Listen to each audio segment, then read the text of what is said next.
સમાચાર પર હવે નજર કરી લઈએ તો છોટાઉદેપુરની માં ગાયત્રી કોલેજ ઓફ નર્સિંગના વિદ્યાર્થીઓએ કોલેજમાં પ્રાથમિક સુવિધાઓની વિવિધ સમસ્યાઓને લઈને જિલ્લા કલેક્ટરને આવેદનપત્ર આપ્યું છે।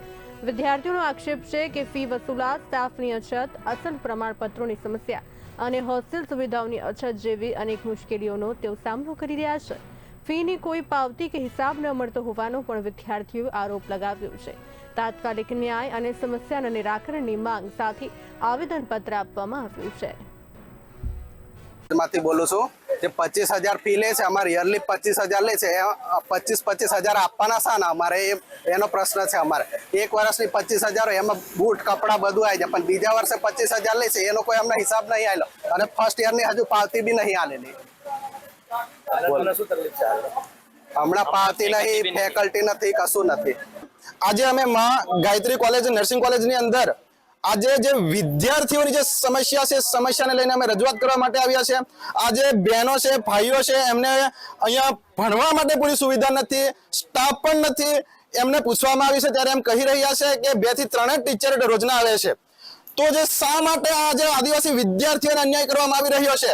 અને જ્યારે ઇન્ચાર્જમાં પ્રિન્સિપાલ મેડમને અમે વાત કરી ત્યારે એમણે એમ કહે છે કે બધા રોજ હાજર હોય છે, ડેલી ક્લાસ લેવામાં આવે છે, પણ અહીંયા સ્ટાફ પૂરતો નથી અને એ લોકોએ ગેરહાજર છે અત્યારે બતાવી રહ્યા છે।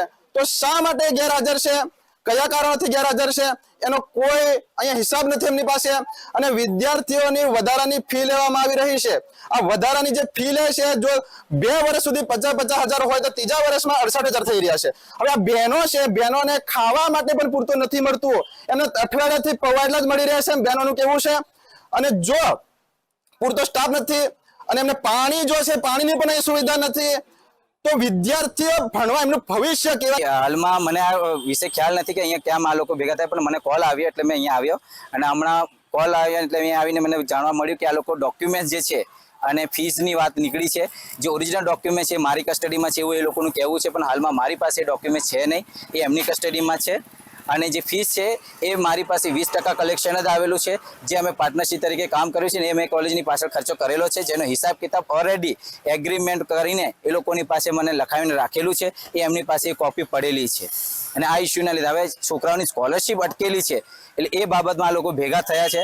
હવે એક વસ્તુ હું વહીવટ જોતો નથી, શું થયું, શું કારણ સ્કોલરશિપ અટકી મને હાલ ખ્યાલ નથી। હા, સંસ્થામાં જે આગળની ડિપોઝિટ તેજલભાઈ લીધી હતી 20,000 અને 15,000 અલગ અલગ સ્ટુડન્ટ પર, જેએનએમ ને એએનએમ, તો એમાં એ 20,000 ડિપોઝિટ હશે તેજલભાઈ સંસ્થામાં જમા નહીં કરાવી છે અને જે પૈસા સ્ટુડન્ટ કરેલા છે તો એમના ખાતામાં કરેલા છે અડધા, અને સંસ્થામાં 1 કરોડનું ડ્યુ બોલે છે।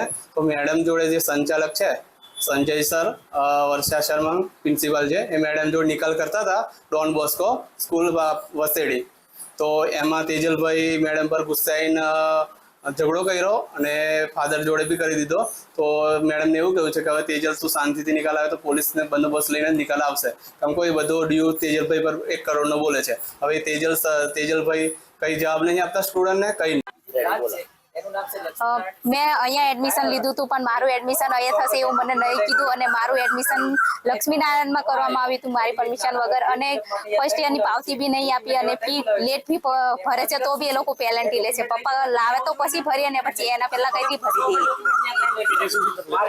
દઈએ। બીજું ક્લાસ અમુક ટાઈમે ખાલી જાય છે, ટ્યુટરો નહીં, અને ટ્યુટરો છે પણ તે બી અમારા